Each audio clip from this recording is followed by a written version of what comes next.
RCF. Pour sa 15e saison, Métallurgique Park a ouvert ses portes depuis le 4 avril dernier. Implanté dans une usine du 19e siècle, ce site plonge les visiteurs dans l'histoire de la fonte et leur permet de découvrir les techniques des métiers actuels. Bonjour Clément Michon. Bonjour. Merci d'être avec nous en ligne, responsable de Métallurgique Park.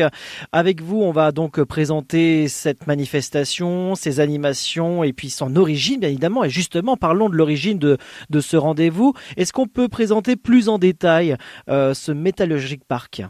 Métallurgique Park est un haut fourneau du 19e siècle, donc qui a été construit en 1834 et qui a été préservé jusqu'à nos jours.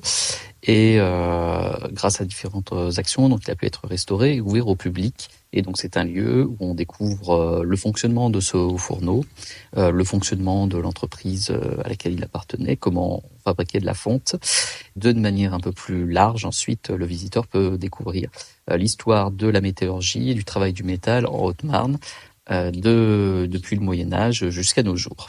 Alors, où exactement en Haute-Marne ? Alors, dans le nord de la Haute-Marne, à Dommartin-le-Franc, qui est un petit village pas très loin de Joinville. Pas très loin de Joinville. Alors, ce rendez-vous, déjà 15e saison, à qui est destiné concrètement ce rendez-vous ? Alors, le Métallurgique Park est un site qui s'adresse à tout type de visiteurs, donc très large public, aux familles, aux personnes qui s'intéressent au patrimoine industriel, aux passionnés des techniques. Il y en a pour tous les goûts. Et quel retour des précédentes éditions, justement, on est déjà à la 15e saison, vous avez déjà vu passer du beau monde, on en est encore là aujourd'hui, c'est que ça marche. Quel est le retour vous avez justement du grand public ? On a des retours qui sont très positifs du grand public, dont les expositions, les différentes présentations, les petits spectacles son et lumière qu'il peut voir, je m'en plaise toujours beaucoup. Et ils sont toujours d'actualité. Voilà, même si ça fait 15 ans que le site est ouvert, oui. La misographie, la présentation reste encore d'actualité et vieillit très bien. Ça demande une grande mobilisation justement de votre équipe pour amener à toute une saison de Métallurgique Park, parce que on va le présenter dans un court instant, hein, ce programme qui est assez dense avec ses temps forts, ses animations, cette exposition. Ça demande une grande mobilisation, Clément Michon. Oui, c'est une belle mobilisation de la part de toute l'équipe qui travaille à l'animation de Métallurgique Park. Donc on y réfléchit, c'est quand même assez régulièrement en travaillant en amont, et puis on essaie d'avoir le programme le plus complet possible. Alors justement, parlons de ce programme, Clément Michon. Pour cette 15e saison, Métallurgique Park justement propose un programme assez dense, on peut le dire. Est-ce qu'on peut balayer les grandes lignes du programme ? Donc on va avoir après l'ouverture du site, donc nous aurons déjà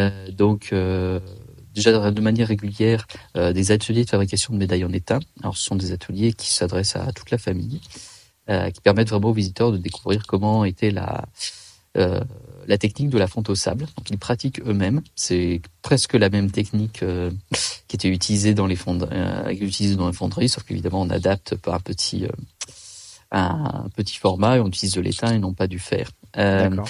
Et donc on a 2 autres ateliers au mois de juillet, 2 autres ateliers au mois d'août, et puis un dernier qui aura lieu pendant les vacances de la Toussaint.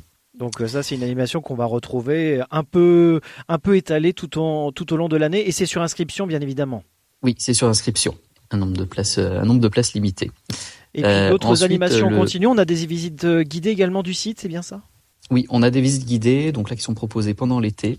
Donc là, des visites guidées plutôt thématiques, donc qui permettent de découvrir un personnage qui a un peu marqué le secteur, donc Hector Guimard. Et c'est une visite qu'on appelle les Folies de Guimard. Donc on aura trois dates pendant l'été, le 24 juillet, le 14 août et le 28 août. Et cette visite en fait permet de présenter le travail de Guimard, qui avait eu une pièce de fonte qu'il a pu faire réaliser en Haute-Marne. Et donc nous avons sur le territoire de Saint-Dizier une microfolie, et donc une espèce de forme de petit musée numérique, notamment qui permet d'accéder à une base de données d'œuvres d'art en ligne. Et en utilisant cette microfolie, le visiteur pourra découvrir des autres œuvres de Guimard qui sont présentes notamment à Paris et dans bien d'autres endroits du monde. Sans oublier, Clément Michon, une exposition temporaire. Oui, une exposition temporaire, donc qui est une exposition qui a été réalisée par l'un de nos partenaires, donc l'ASPM, l'association de sauvegarde et de promotion du patrimoine métallurgique de Haute-Marne. Donc qui s'intitule Haute-Fer, Haute-Feu, Haute-Vie, 5 vallées, quelle histoire. Et cette exposition, notamment, présente tous les différents sites métallurgiques, les différentes usines qui étaient présentes sur le territoire, notamment dans 5 vallées principales, donc qui étaient la Voire, la Blaise, la Marne, la Saulx et l'Orne, puisque ces usines se répartissaient le long des cours d'eau. Et ça montre un petit peu toute la diversité et l'ampleur aussi qu'a eu cette production, cette activité métallurgique dans cette région. Clément Michon avec nous aujourd'hui sur RCF. Merci encore une fois d'être avec nous et d'avoir accepté notre invitation pour nous parler de cette 15e édition de Métallurgique Park qui propose un programme, on peut dire, assez dense entre animation, musique et immersion dans le monde médiéval. On vient de présenter les rendez-vous qu'on peut retrouver, si je peux dire, tout au long de l'année ou en tout cas dans des moments clés, notamment cet été ou encore dans les prochains mois. Quels sont malgré tout les temps forts? Parce qu'il y en a des temps forts pour cette 15e édition, Clément Michon. Oui. Alors pour cette saison, nous avons 3 temps forts qui ont été prévus.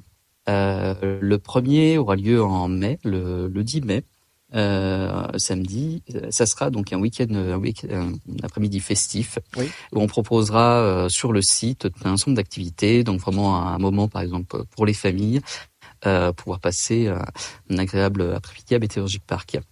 Donc il y aura 3 activités qui sont proposées, en plus de la découverte du site. Un atelier de réalisation d'impression sur tote bag, notamment avec des motifs qui sont inspirés par le travail des fonderies. Oui. Un atelier culinaire, puisque là on transfère la technique du moulage à celle de la cuisine.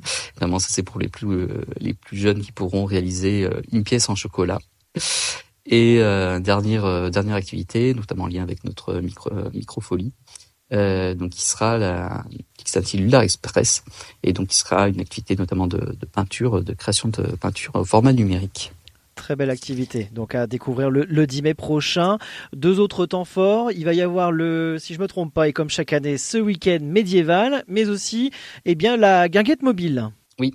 Alors, nous aurons donc nouvelle édition du week-end médiéval, donc le troisième week-end de juillet. Donc là, l'idée étant de pouvoir montrer les arts du feu et de la métallurgie à l'époque médiévale, ainsi que inévitablement des combats de chevaliers. Il y aura aussi une animation musicale, présence de contes, donc un ensemble complet. Donc c'est une découverte de cet univers médiéval. Et pour l'occasion, l'entrée sur le site est gratuite. Oui. Et puis donc la guinguette mobile qui va faire escale à Métallurgique Park en août, le 8 août. Et donc là pour une soirée, donc ce sera un temps plus festif où les visiteurs pourront venir danser, écouter de la musique, se restaurer sur place, de quoi passer une agréable soirée dans un cadre, pour le dire, tout à fait original et unique. En tout cas, un très très beau programme pour cette 15e édition. Merci Clément Michon, responsable de Métallurgique Park, d'avoir été avec nous aujourd'hui, et on vous souhaite bien évidemment une très bonne saison, une très belle édition.